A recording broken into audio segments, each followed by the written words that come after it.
शं वरुणः शन्नो भवत्वर्यमा शन्न इन्द्रो बृहस्पतिः शन्नो विष्णुरुक्रमः ॐ शान्ति शान्ति शान्तिः।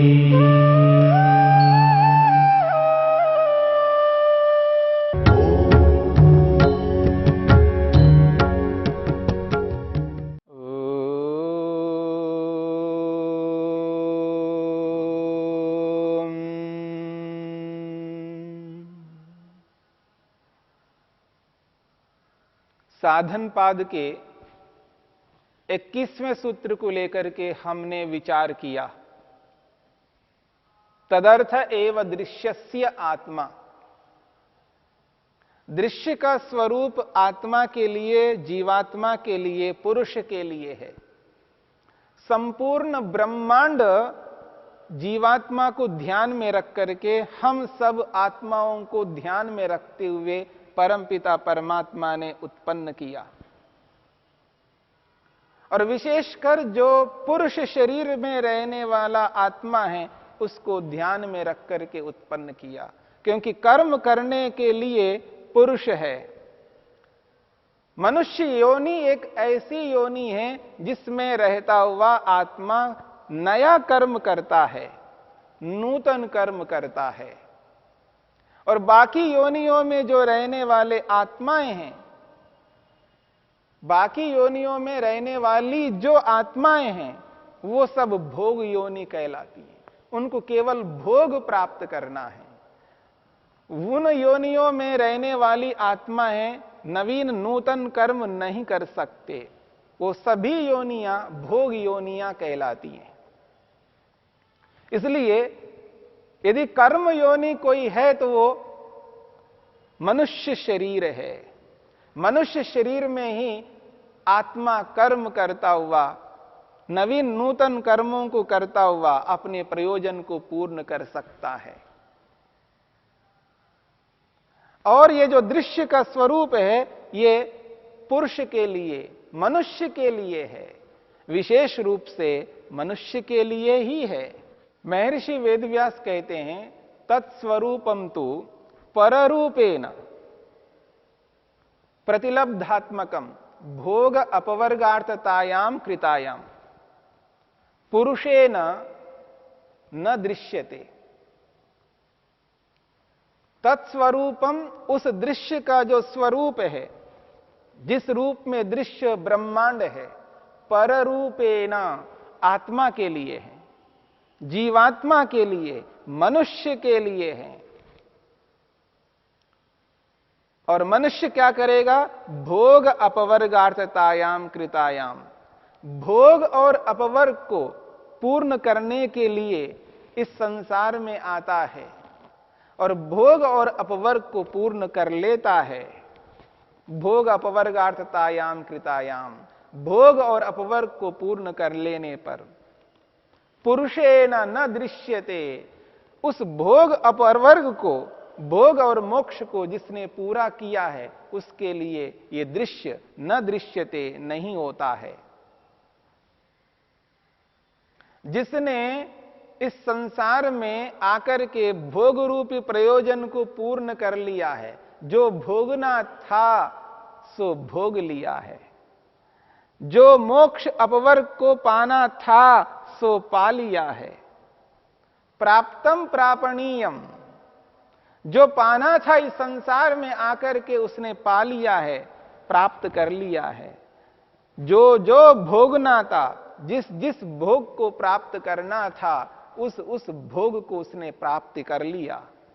और जो मोक्ष रूपी अपवर्ग को उसे पाना था, उसकी योग्यता को अपनाना था, उस योग्यता को अपना करके वो कृतकृत्य हो गया है। भोग और अपवर्ग को जिस आत्मा ने पूर्ण किया है, ऐसे आत्मा के लिए कहा जा रहा है पुरुषेण न दृश्यते। ऐसे उस पुरुष के लिए यह दृश्य नहीं होता है। जब उसके लिए नहीं होता है तो स्वरूप हानाद अस्य विनाशः प्राप्त। जब आत्मा ने भोग और अपवर्ग को पूर्ण कर लिया है, तो जिसने अपने प्रयोजन को पूर्ण कर लिया है तो उसके लिए संसार का स्वरूप तो नहीं रहेगा, दृश्य का स्वरूप तो नहीं रहेगा, क्योंकि आत्मा जब अपने प्रयोजन को पूर्ण करता है और जिस प्रयोजन के लिए दृश्य है वो दृश्य तो पूरा हो गया है, उस दृश्य का प्रयोजन तो समाप्त हो गया है। इसलिए कहा जा रहा है स्वरूप हानाद अस्य नाशः प्राप्त।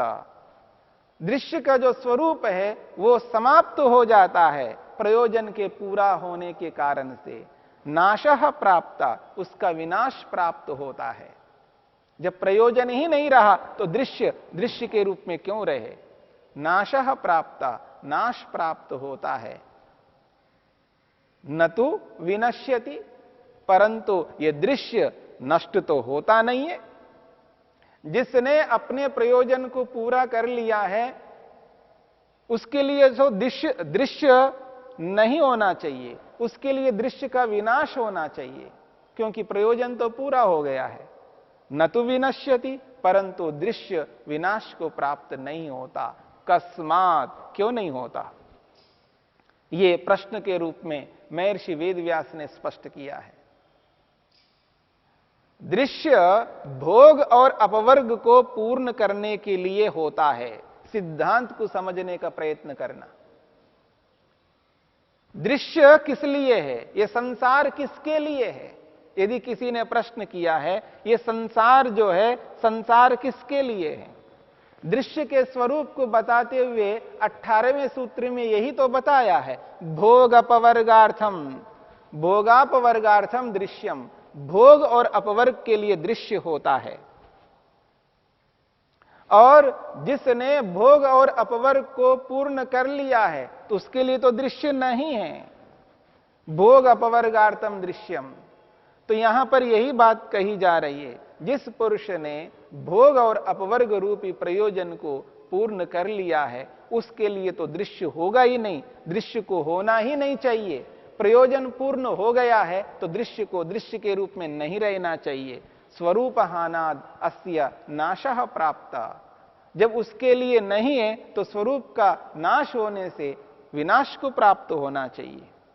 उसके लिए कोई मान्य नहीं रखता है दृश्य, तो ऐसी स्थिति में इस दृश्य के रहने का क्या अभिप्राय है? उसका तो विनाश होना चाहिए। नाशः प्राप्नोति, नाश को प्राप्त होता है। परंतु महर्षि कहते हैं न तो विनश्यति, पर दृश्य विनाश को तो प्राप्त नहीं हो रहा है। दृश्य तो है वैसा का वैसा, दृश्य में कोई परिवर्तन नहीं हो रहा है। कस्मात, क्यों नहीं हो रहा है? इसका समाधान 22वें सूत्र में महर्षि पतंजलि करते हैं। महर्षि पतंजलि ने स्पष्ट किया है, कृतार्थम प्रति नष्टमपि अनष्टम तदन्य साधारणत्वात्। कृतार्थम प्रति नष्टमपि अनष्टम। कृतार्थम प्रति, जो कृतार्थ हुआ है, जिसने अपने प्रयोजन को पूर्ण कर लिया है, जिस आत्मा ने भोग को पाना था भोग को पा लिया है, जो भोग अपनाना था उस भोग को अपना लिया है, और जिस अपवर्ग को, मोक्ष को सिद्ध करना था उसने सिद्ध कर लिया है। कृतार्थम प्रति, कृतार्थ हुए हुए व्यक्ति के प्रति, आत्मा के प्रति, नष्टम अपि, नष्ट होता हुआ भी, अनष्टम, नष्ट नहीं होता है। क्यों नहीं होता है? तदन्य साधारणत्वात्। वो जो दृश्य है, बाकी जितने और आत्माएं हैं, असंख्य आत्माएं हैं, उनके लिए नष्ट नहीं होता। इस बात को समझने का प्रयत्न करना। कृतार्थम प्रति नष्टमपि अनष्टम तदन्य साधारणत्वात्। कृतार्थम प्रति, कृतार्थ मनुष्य के प्रति, जिसने अपने प्रयोजन को पूर्ण कर लिया है, ऐसे मनुष्य के प्रति कृतार्थ हुआ ये दृश्य अनष्टम, नष्ट नहीं होता है। कृतार्थम प्रति नष्टमपि अनष्टम। क्यों? तदन्य साधारणत्वात्। और जो बाकी साधारण मनुष्य हैं, जिन्होंने भोग और अपवर्ग को अभी सिद्ध नहीं किया है, उनके लिए तो दृश्य दृश्य के रूप में ही बना रहता है। ऐसा नहीं हो सकता एक ने प्रयोजन को पूर्ण कर लिया है तो सारा का सारा संसार विनाश को प्राप्त हो जाए। ऐसा कैसे हो सकता है? ऐसा कभी नहीं हो सकता। हां, जिसने अपने प्रयोजन को पूर्ण कर लिया है उसके लिए दृश्य नष्ट हो जाता है। जैसे एक योगी जिस शरीर में रह करके अपने प्रयोजन को पूर्ण करता है, भोग को भोग लेता है और अपवर्ग को सिद्ध कर लेता है, वो सिद्ध पुरुष हो जाता है, वो कृतकृत्य हो जाता है। तो वह जब मुक्त हो जाता है तो उसका शरीर पंच तत्वों में विलीन हो जाता है। उसके लिए तो शरीर विनाश को प्राप्त होता है। इतना ही नहीं, उसके शरीर में रहने वाला जो सूक्ष्म शरीर है, महतत्व रूपी बुद्धि है, अहंकार है, मन है, ज्ञानेंद्रियां हैं, कर्मेंद्रियां हैं, तन्मात्राएं हैं, ये सब के सब अपने कारण में विलीन हो जाते हैं। सत्व रज तम रूपी मूल उपादान कारण में जाकर के विलीन हो जाते हैं। क्योंकि ये भी तो दृश्य है। महतत्व को भी दृश्य कहा जाता है, अहंकार को भी दृश्य कहा जाता है, ज्ञानेंद्रियों कर्मेंद्रियों को भी दृश्य कहा जाता है।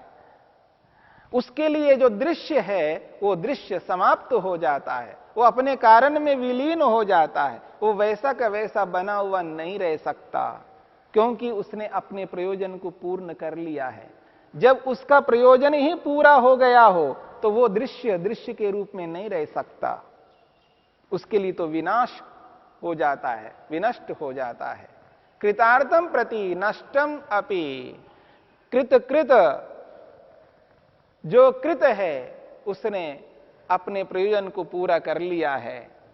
ऐसे कृतकृत्य जो कृतकृत्य हो गया है, करने योग्य को, कृत्य को कृता कर लिया है, ऐसे व्यक्ति के लिए वो दृश्य नहीं रहता। उसके लिए जो सूक्ष्म शरीर बना है, वो सूक्ष्म शरीर उसका अब नहीं रहता, वो अपने कारण में विलीन हो जाता है।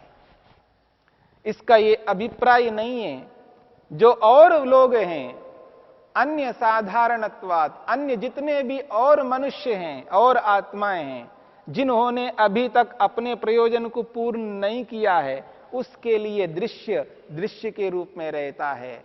उसके लिए वो विनाश को प्राप्त नहीं हो सकता। असंख्य आत्माओं में से किन्हीं आत्माओं ने यदि अपने प्रयोजन को पूरा कर लिया है, इतने मात्र से संपूर्ण ब्रह्मांड प्रलय को प्राप्त नहीं हो सकता, इसका विनाश नहीं हो सकता। उतना ही अंश विनाश को प्राप्त होता है जितना अंश उस आत्मा के लिए है। बाकी पूरा ब्रह्मांड अन्य साधारण मनुष्यों के लिए रहता है। इसी बात को लेकर के महर्षि वेदव्यास ने इस सूत्र की व्याख्या करते हुए कहा, कृतार्थम एकम पुरुषम प्रति। उन्होंने स्पष्ट शब्दों में कहा, कृतार्थम एकम पुरुषम प्रति। जो कृतार्थ हुआ जो एक पुरुष है, जिसने अपने प्रयोजन को पूरा किया है, कृतार्थम एकम पुरुषम प्रति नष्टम अपि, अर्थात नाशम प्राप्तम अपि अनष्टम तद अन्य पुरुष साधारणत्वात्।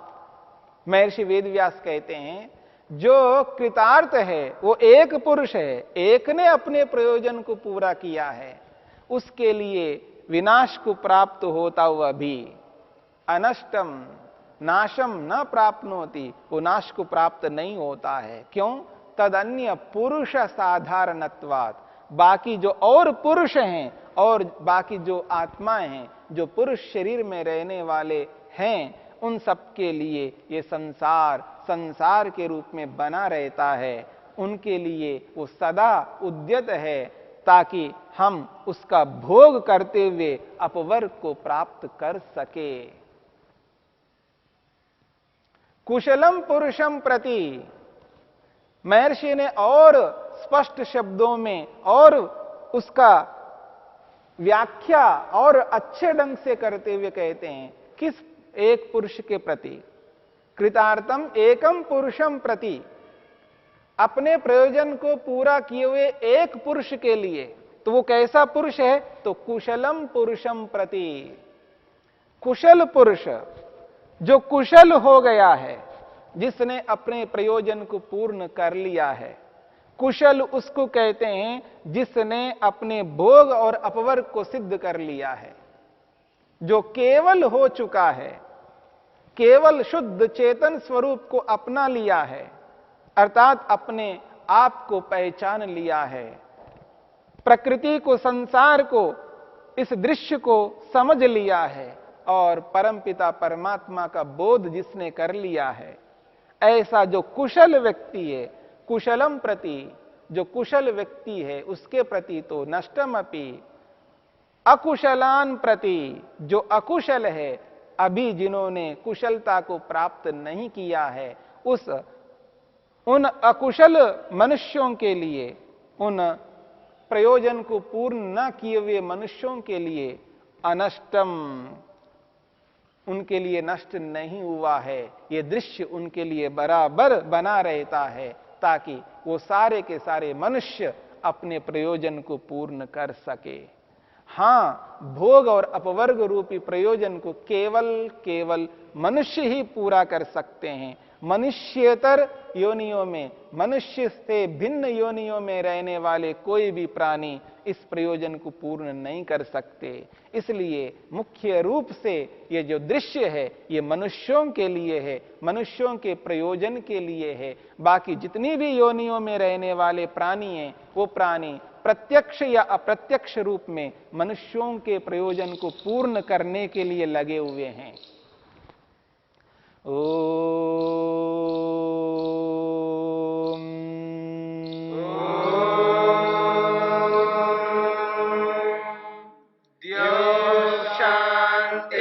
शांतिरंतरिक्षं शांतिः पृथिवी शांतिरापः शांतिरोषधयः शांतिः वनस्पतयः शांतिर्विश्वे देवा शांतिर्ब्रह्म शांति सर्वं शांति शांतिरेव शांति क्षमा शांतिरेधि। ओम शांति शांति शांति।